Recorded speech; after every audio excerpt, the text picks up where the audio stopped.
This episode is brought to you by Allstate. Some people just know they could save hundreds on car insurance by checking Allstate first. Like, to check you have the tickets in your wallet first before you drive 2 hours to the big game. Seriously, you had one job.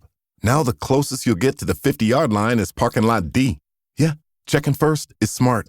So check Allstate first for a quote that could save you hundreds. You're in good hands with Allstate. Savings vary. Terms apply. Allstate Fire and Casualty Insurance Company and Affiliates. Northbrook, Illinois. Ryan Reynolds here from Mint Mobile. With the price of just about everything going up during inflation, we thought we'd bring our prices down.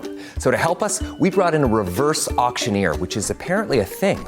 Mint Mobile Unlimited Premium Wireless. How to get 30, 30, bit to get 30, bit to get 20, 20, 20, bit to get 20, 20, bit to get 15, 15, 15, 15, just $15 a month? Sold! Give it a try at mintmobile.com/switch. $45 upfront payment equivalent to $15 per month. New customers on first 3-month plan only. Taxes and fees extra. Speed slower above 40 gigabytes. See detail.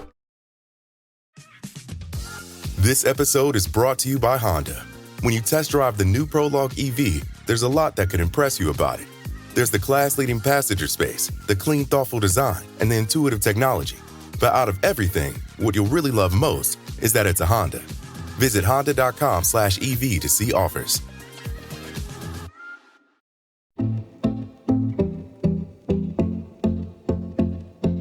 Esports, a total unknown for many, the next big thing for others. But what we do know is that they're here to stay, and they're only going to get bigger. And the Olympics wants a slice of the esports pie as well. I'm John. And I'm Michael, and in this episode of the podcast from Anything But Footy, we wanted to find out more about the Olympic Esports Games, which starts next year. So we have a great boss from Europe, an IOC member, and the man behind the world's biggest and most successful esports organisation in the world. Thanks for having me. My name is Alban Dechelotte. I'm the CEO of G2 Esports, which is one or the best esports organization in the world, depending who you ask. We are 9 years old, so we're relatively young. We have 35 million fans across the world in 13 teams in 10 different games. So it's kind of like a big organization with teams in Europe, in US, in China. We compete in many games. We love to win. We win a lot, probably more than any other organization in the world. So that's why some people describe us as the Real Madrid of esports. But I prefer to call us the All Blacks of esports because first, I come from rugby. Second, I know the All Blacks are a team that everybody loves as a second team after the national team. And I think it's a good way to describe G2. We have a very unique tone of voice, very unique presentation. And we're not about just winning. It's also winning with a certain attitude. And so that's what we are. Alban, we really appreciate you spending 20 minutes with us and explaining what esports is. Because as I said in the intro, for many of us, we know it's coming, we know it's going to be big, but we're not really sure what it's about. How would you describe esports? It's competition. It's competition between very talented and gifted players of video games. Some of the games are played by hundreds of millions, like League of Legends, Counter-Strike, Valorant. And we are talking about the best 20 or the best 50 players in the world. So they are very, very good. They have some preparation to get to their peak, to be the best version of themselves as a team, because most of these competition are between teams of 4 or 5 players. They have coaching staff, performance coach, team manager, mental coach, fitness coach to be the best version of yourself at the right time to win the biggest trophies. And you mentioned you had 12, 13 teams. So you have specific teams for specific games. Yeah, unless you are Dupont that can play every sport on the planet. Usually a player of video games is very, very, very good in one game. And they specialize not only in that game, they also specialize in one position in that game. So we have players that are specialized in the supporting role of League of Legends, and we have players that are specialized in the attacking role of League of Legends. So that's kind of like similar in a way that what you can find in traditional sports, team sports. They are very lot of skills in terms of like knowledge and understanding of the game, but they're also very physically skilled in a way. We tested recently into the Red Bull facility in Austria, the reaction time between the eye and the coordination of hands, and they were matching like superjet pilot and Formula One drivers in terms of physical reaction time. Tell us how big esports is globally. So we talk about the Olympics, a truly global event. I mean, why should we have esports in there? What's the global reach of it? I think there's a reach. We talk about 1 to 2 billion unique fans that are watching other people playing video games at a competitive level. You talk even more if you just consider gaming as a whole. So the people playing video games, not competitively, but just for entertainment. I think beyond the numbers, what is very important from my understanding from President Bach and President Lapartien is the intention for the Olympic movement to connect with the next generation where they are. And the where they are is very important for the Olympic movement. It's like to find ways through channels, through platform, and in this case, through games, to connect with an audience which I believe love the Olympic values, love the behaviors and inspiration that it brings, but just don't know them until the Olympics. And so the idea is to find different avenues to connect with them. And where are we at the moment? Because we know that the IOC have confirmed the inaugural edition of the Olympic Esports Games. It's coming to Saudi Arabia as we record next year. So where are we in terms of esports and the Olympics? Look, for me, we are in a dream, because I remember in 2018 when I joined the first inaugural seminar in Lausanne, where federation and publishers meet each other to talk about this topic of esports, and the two parties were very far apart. And so now, look at us. We are in 2024, only a few years later, and we are attaching the world of Olympics with the world of esports into a dedicated competition, where we're going to have a mix of like sports simulation, things such as EFC in football or racings and things like that. We're going to have like virtual sports like Swift and virtual regatta, where people act physically but interact digitally with their competitors. And we're going to have some traditional esports. Traditional, I know it sounds interesting as a word, but you're going to have like hopefully games such as League of Legends, Rocket League, Fortnite, which are the most popular games in the world of esports, also joining this like exciting event. It's interesting there you said about the traditional sports for gaming, but also some physical sports as well as esports. And I think that's where some of us get confused, because you do want the Olympics to be a physical exertion as well. Is that fair? I mean, I think if you look at the definition of sports according to the Olympic movement, there's a lot of things that are not just like running. I'm thinking about like archery. I'm thinking about like, there's like a lot of mind games that are also part of the Olympic movement. So I don't judge what is sporty enough or athletic enough. What I can tell you is that when you compete 5 hours on the stage for the competition of Counter-Strike or League of Legends, you have to be physically prepared. And the reaction time in milliseconds that you need to reach to be at the highest level are clearly not just mental. They are also physical. And what is interesting is to see that similar to gymnastic or other early maturity sports, there's a potential date for a career. After 22, after 23, you're probably not the best in terms of skill and mechanics for Rocket League. After 25, 26, you're probably reaching kind of like a peak for League of Legends. And after 30 for Counter-Strike, it's difficult to continue your career, which proved for me the fact that it's not just a mental game or like a bit of a social game. There's a physical aspect to it. And will you win gold medals? I hope so. I think part of my dream, and I'm a member of a commission that is advising the IOC on their project. I cannot claim any responsibility for the success. I cannot claim any responsibility for the decisions. I can just celebrate what I think was historical moments for me in the Olympic session in Paris, where unanimously the General Assembly of the IOC voted in favor of creating this event.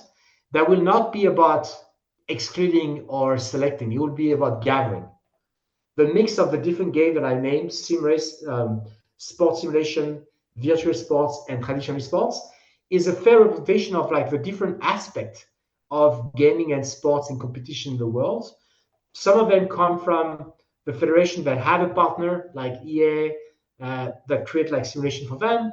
Some of them are coming from ventures from the International Cycling Federation that wants to go where the people are, to invite them to do cycling, even if they don't want to go out in the road.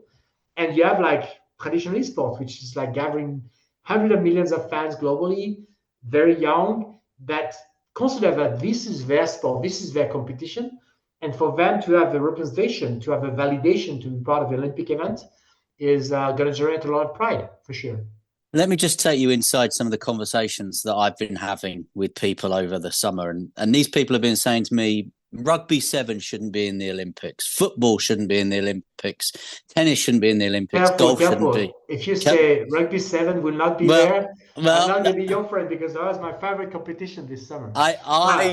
I was about to come on and say the people that say to me rugby 7s, football, golf and tennis shouldn't be in the Olympics, the argument they always give me is that it's not the pinnacle of the sport. And I always point out that within the Olympic values, there's nothing about being the pinnacle of the sport. It's different values that the IOC are in favour of, which is why absolutely rugby 7s should be part of the Olympic Games. And I've been to the rugby 7s at 2 of the 3 editions and absolutely loved it. But where in terms of that circuit that your gamers are on, if you like, would a gold medal rate? Would it be the pinnacle of their sport? So first of all, let me react to people saying that. And I'm going to share my personal experience of like visualizing this summer. When I saw the emotion on the face of Djokovic winning gold in tennis, I think that should be enough to demonstrate that the emotional symbolic value of Olympics is beyond prize money, is beyond ranking, is about representing your national country. And that makes all combined something that is very important for any athletes, any professional player. So in the case of esports, it's a very good question. It was actually one of the criteria to define the concept of the event. We're like, okay, we cannot create like another esports game or another esports tournament. There's also starting to have a bit of competition or rivalry. Like we have the Esports World Cup now during the summer. That is the first competition where clubs like mine are competing with other clubs, combining the different games, which is very innovative and very fresh. So we need to come up with something strong, innovative, and different so that Olympics is attaching themselves to something special. And we came up with 2 very strong ideas to achieve that. First thing is national team. Players are mostly competing for their own in individual competition or on behalf of organizations like us, which, as I said, we are kind of like the Real Madrid. We are a professional club.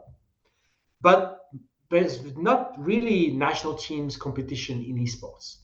And for us to take in the DNA of the Olympics, which is this idea of representing your country, to attach it to esports is very innovative and very exciting for me. I know that in games like League of Legends, there's a strong rivalry between the Spanish community and the French community. So even if at the end, most likely the Korean team or the Chinese team will win, I can't wait to see France beating Spain in League of Legends. And that's make it very special and very unique. The second criteria and very special thing that I think the Olympic will bring is diversity. If you know, Paris 2024 is for the first time an Olympic Games that has been representing the 2 halves of humanity, with 50% of the athletes that are actually women. And it took 120 years for the Olympics to get there. I know that the ambition for the esports Olympic esports game is to hit that mark, to find a way to have real parity for esports, which will be a game changer, will be a very important moment for esports, because we have a lot of players that happens to be women, probably 50% globally if you count all games, all platform. But if you look at esports competition, it's mostly male, massively mostly male. And so in a way, we failed our community by not providing them the path to become professional, of a stage to perform, and also to inspire the next generation of players. I believe that the Olympic esports game will play a role, not just by creating and elevating national heroes with the representation of their country and the medals and be the the Dupont of rugby, or the Brun of tennis table. But I want to see also this aspect that Olympics will bring value back to the esports community by demonstrating that there are great players, gifted players that happens to be women, but just need more space, more stages to perform and inspire the next generation. And on that point, I know you can't see how tall John and I are, but let's say that we're not of a height where we would ever maybe make a rowing 8 crew. Our physicality would probably prevent that happening. But with esports, I'm guessing open, you said there obviously gender parity is important, but open to everybody in terms of no physical barriers attached to taking part in esports at an elite level?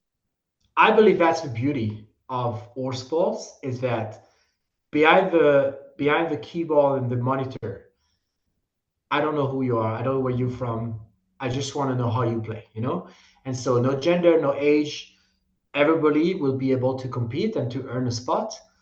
There are some very strong competition to be at the highest level of each of these games. So I can't wait to see if we're gonna get some senior like me to have a chance to qualify. But that's the beauty of it. As a DNA, as a core, esports has the potential to become the most inclusive and diverse sports in the world.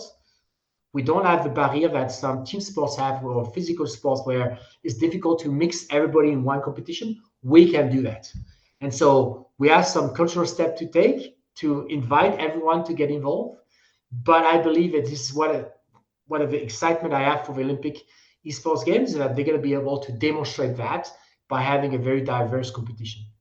This is Anything But Footy, and the podcast formerly known as Great British Bosses.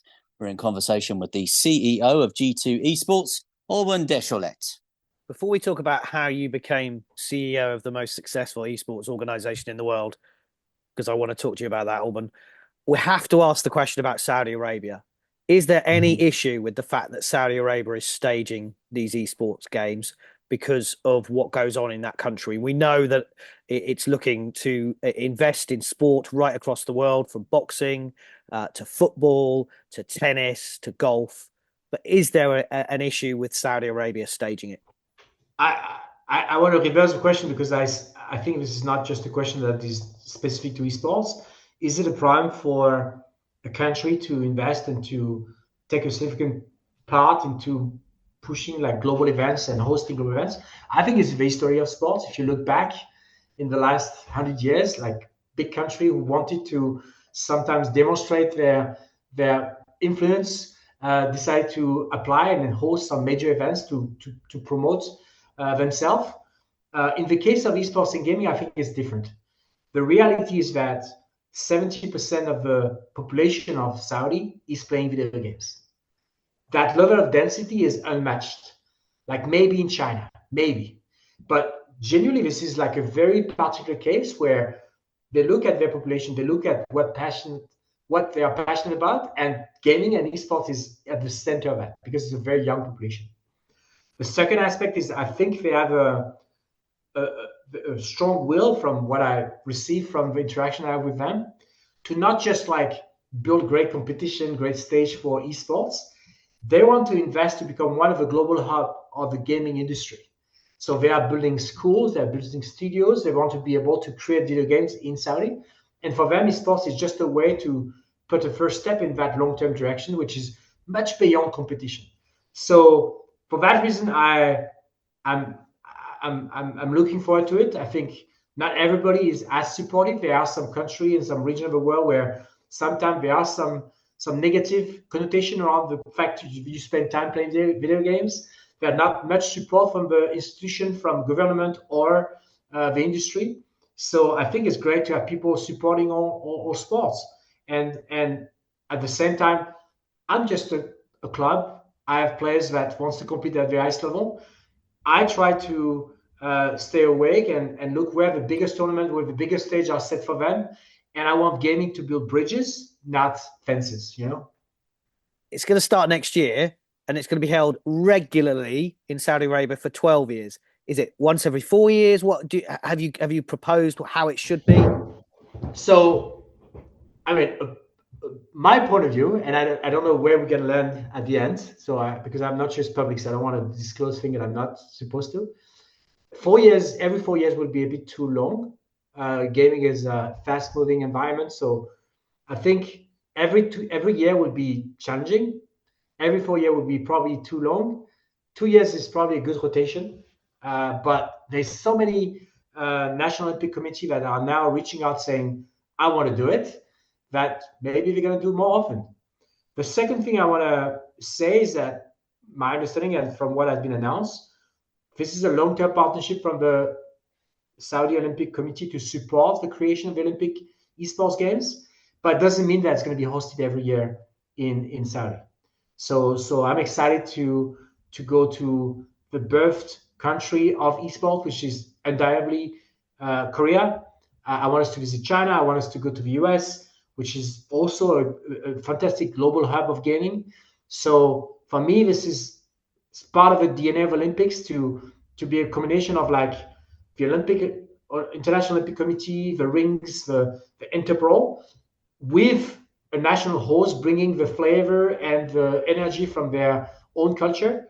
I think the Olympic Games in Paris have been very special this year, and not just the opening ceremony. So I wish that the Olympic Esports Game would be the same, rotating, not just staying, and having the benefits of getting the different flavor of gaming and fandom. John and I also present a podcast for the London Legacy Development Corporation, who are the company, obviously, who have taken on the park after London 2012. And they've said to us on more than one occasion that they want to be a hub for esports as well and host big events at the Copper Box. So when you're looking at your future venues, just bear London in mind as well, as it could be somewhere that you might want to come to. Michael, this year is the year of esports in the UK. Good. We had like a Counter-Strike event. We have the World Championship Finals of League of Legends in O2 Arena.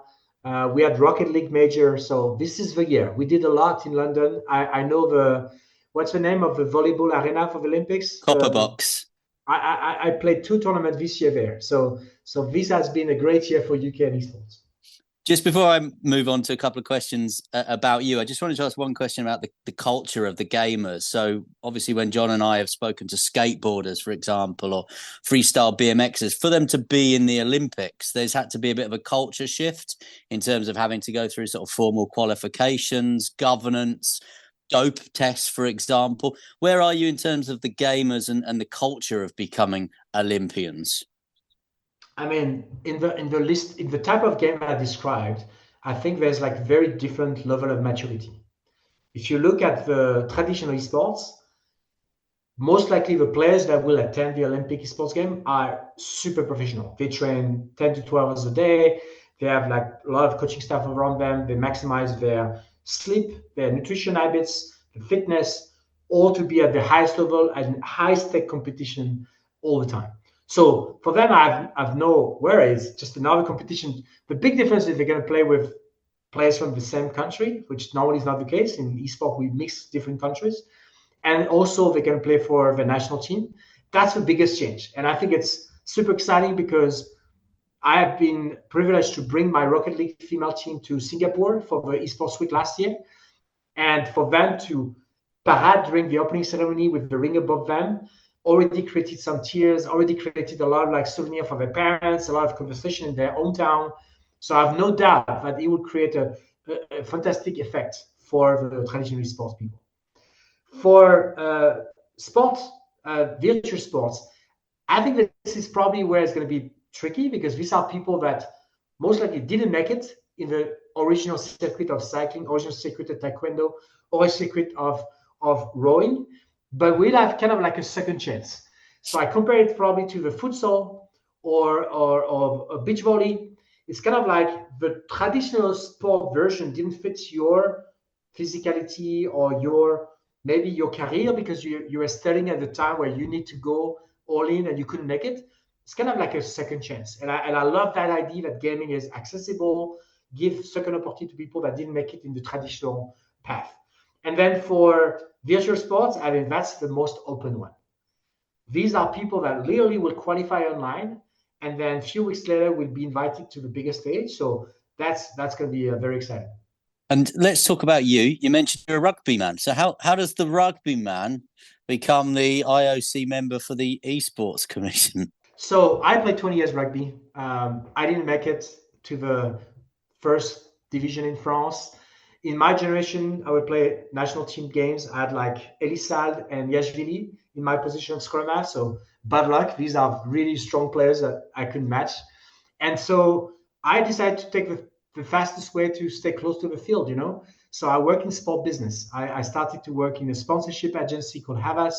For 10 years, it was really like my passion to create some creative ideas that will bring value to the fan experience, because fans don't come to the stadium to watch banners, they come to watch the game. And if you want to create value for them as a brand, then you better bring champagne, as we say in France. So this is what I did, working for Louis Vuitton, working for Orange, working for Adidas, trying to find creative ideas to connect their brands to the passion point of fans. Then I joined one of my clients, Coca-Cola, and my marketing director at my final interview said, okay, what are you going to bring to Coke? You're applying for a senior role of sponsorship for all Europe in Coke. What are you going to bring? And that was a tough question, because Coke and sponsorship is like a long-lasting legacy, a lot of creative ideas. And I said, look, and it was in 2012. I said, look, in 2012, I felt that Coca-Cola was very strong in football, very strong in music, but kind of like missing the opportunity to connect with the other passion points, which are fashion, movies, gaming. So I told her that, and she's like, great idea. You got the job. Now you have to do it. I was like, I never played video games in my life. My fashion style is awful, according to my wife. And the last time I went to a movie was probably Spider-Man. So I had to immerse myself, connect with experts, apply the learning I had from sports into other communities that I didn't know. And I got passionate, because this world of gaming is like really energizing for me. It was a mix of competition and sports, but also new technology and new form of entertainment. So I got a personal crush. I became kind of like global lead of gaming and music in Atlanta. And then shortly after, I decided to take the big bet, which is to change my career from a rugby player to become part of the esports and gaming world. I joined one of the publishers called Riot Games, which is the publisher of a game called League of Legends.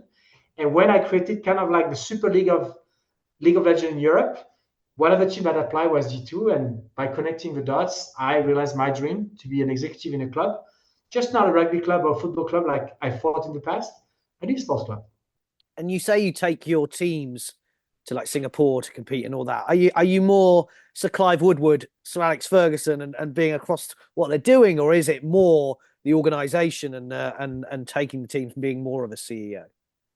So I'm a CEO, and mostly I have collaboration with like sponsors, with publishers, with organizers to build the strategic partnership that take G2 to the next level. But I have a real passion for the competition. So I have a coaching staff. I have like people in charge of scouting, people in charge of preparation, people that manage them day to day to take them to their best level on the right time for the big finals.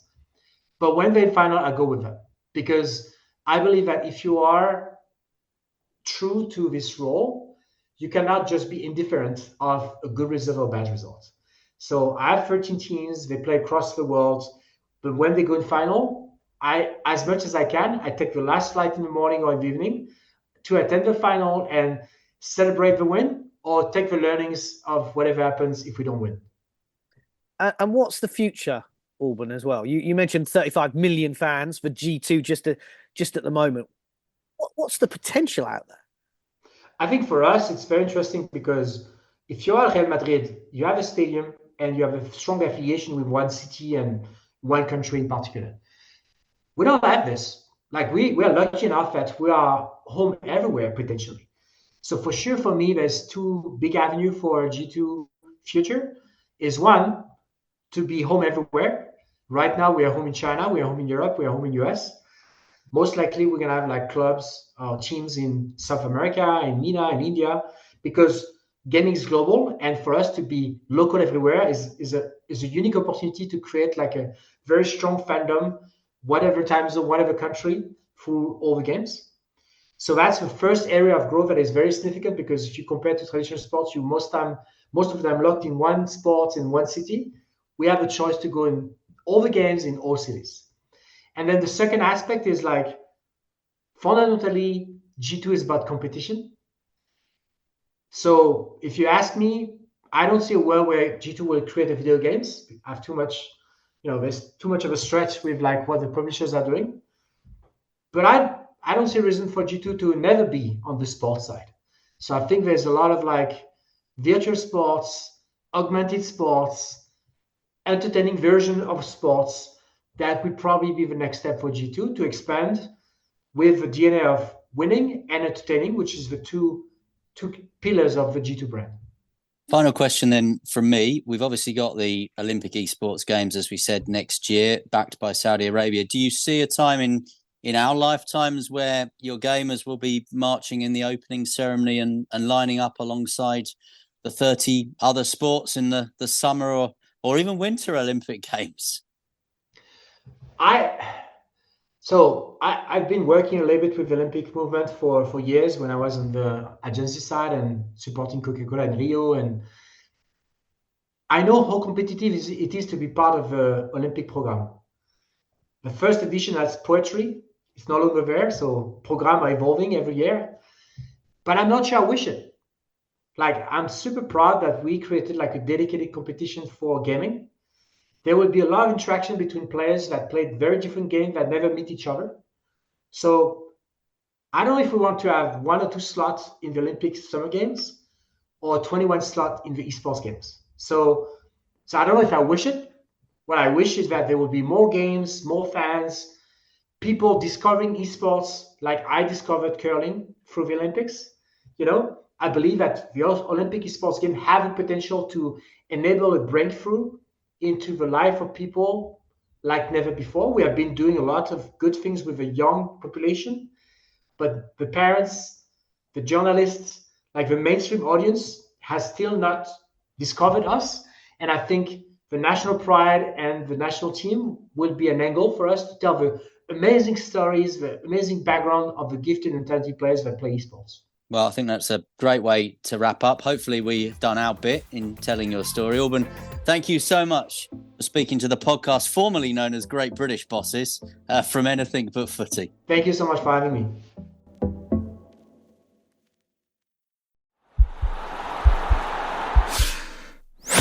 This podcast is part of the Sports Social Podcast Network.